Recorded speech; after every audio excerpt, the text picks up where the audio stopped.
welcome to Supper with Stella.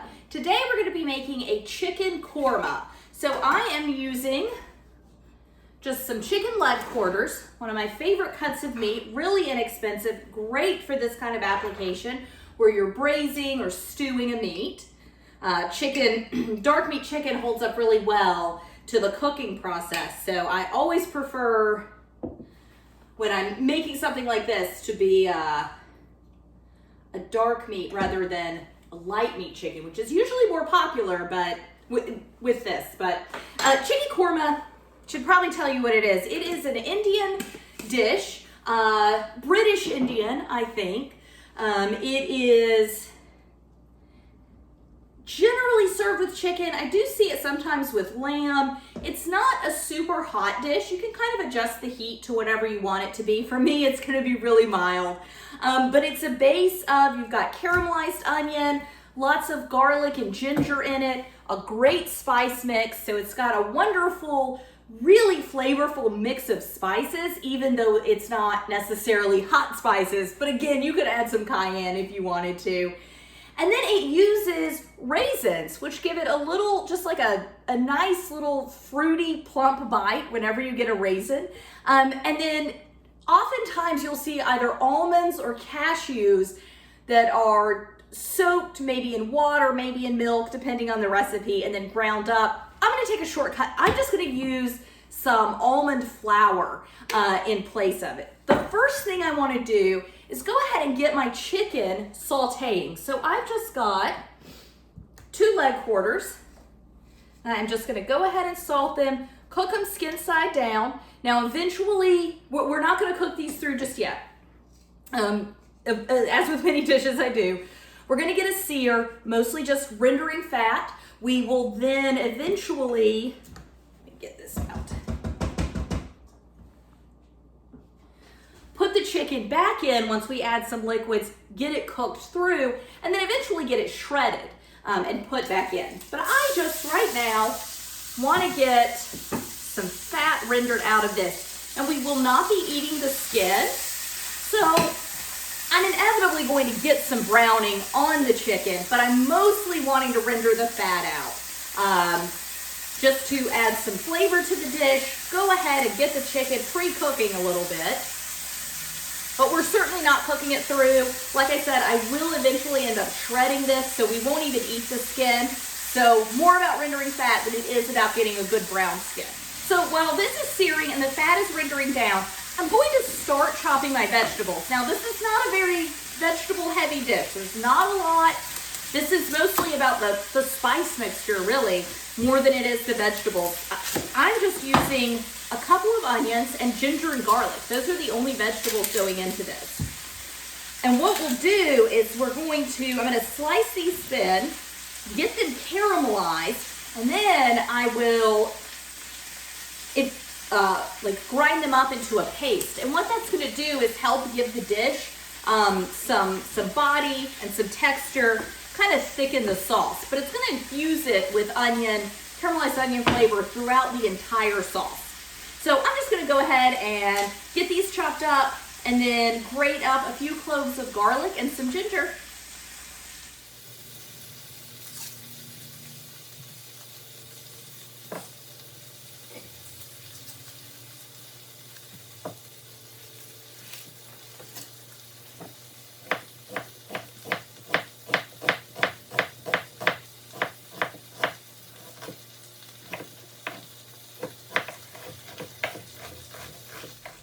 So I just took my chicken out. It is not golden brown, but it's golden. I've got enough fat rendered out to get everything cooked. So I just want to get my onions in.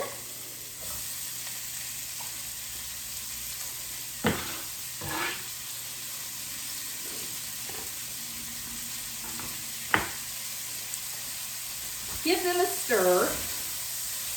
Get them coated in all that coconut oil and chicken fat. And now these are going to cook for a long time. I want these to caramelize down. And so that is going to take, I would say, probably 45 minutes. So I will be moving this to the back of my stove or back behind me to the real stove to get them cooked. But first thing I'm gonna do, I went ahead and peeled my garlic. So I just wanna grate all this garlic up.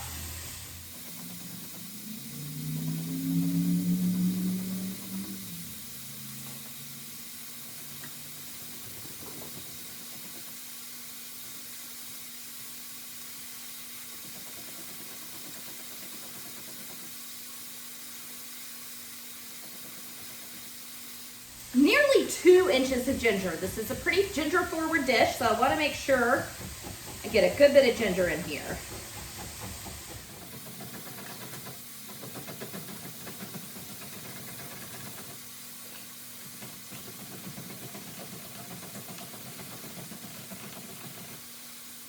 I want to scrape everything off the back, but what's on top is a lot of ginger peel, so that just goes in the garbage can. Or my compost bin rather. So I'm gonna move this back to my stove, let these onions get caramelized down, and then I'm going to add my garlic and ginger paste after that. And I will just meet you back here at that time. All right, so we're back. We've got some really nice, good caramelization on the onions. So I am just scraping off my scraper to get my garlic and ginger in here. I'm going to add a little tomato paste, about 2 tablespoons. I want to go ahead and get my spice mix in, and it's quite a spice mix that I'm using. Let's see, I had to write it all down.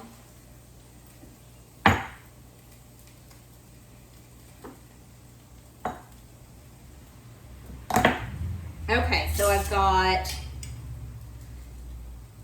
some cardamom, little coriander,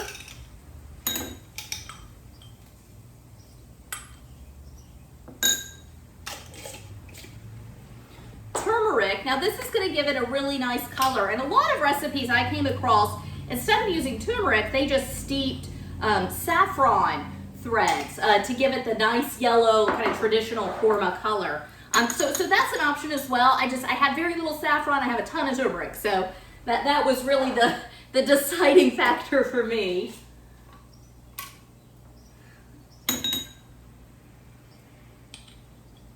I'm going to use some cinnamon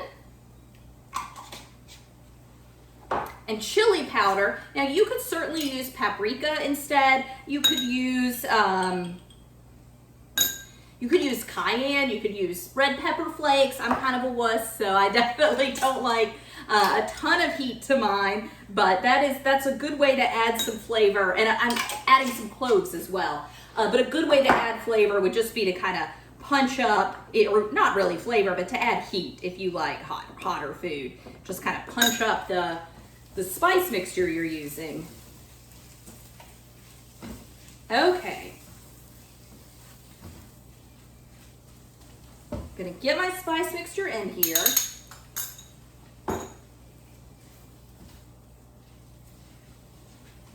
And so at this point, it becomes like a very kind of dry paste.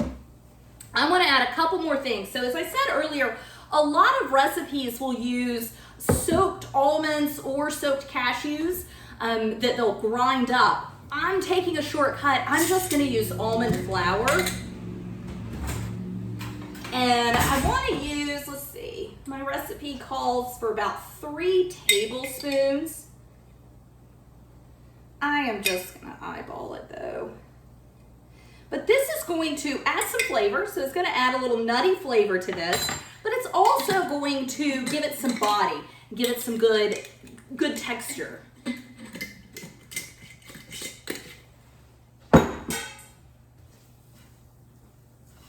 So I want to get that almond, I want to let it toast just a little bit, just like if you were, cooking with any other nut, right? I toast pecans pretty frequently.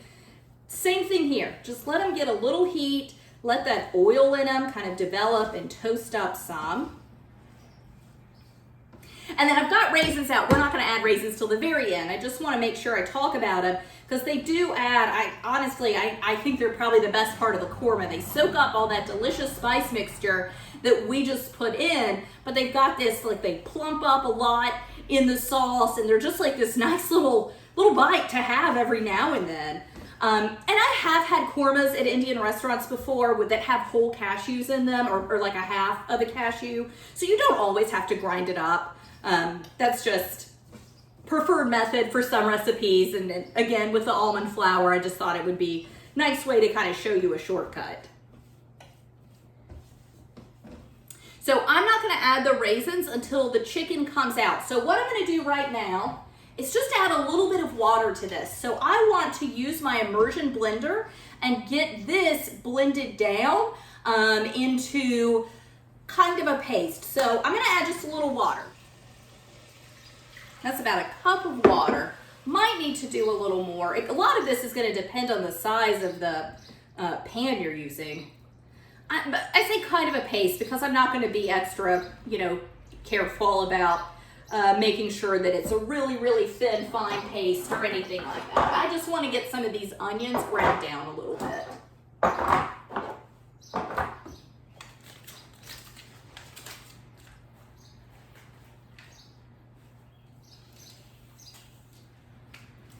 If you don't have an immersion blender, don't worry, you can totally just skip this step, okay? It's still gonna be a korma, even if these onions aren't ground down. That's, it's really fine.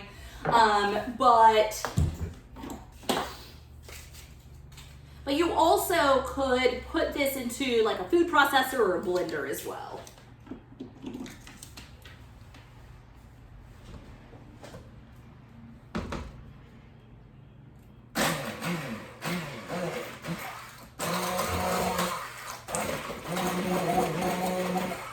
My sauce is not completely pureed, but my kitchen is spattered in korma sauce, so we're done. Enough of it is pureed. It's going to give it some good consistency. That caramelized onion taste is fully throughout the whole dish.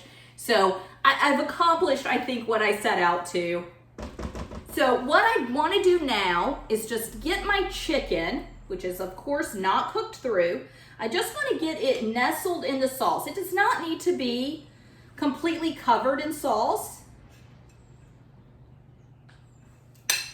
It needs to come up like at least halfway, I would say, on the chicken. So in this size pot, okay, so this is a 10-inch deep skillet. In this size skillet, it was 2 cups of water that got me where I needed.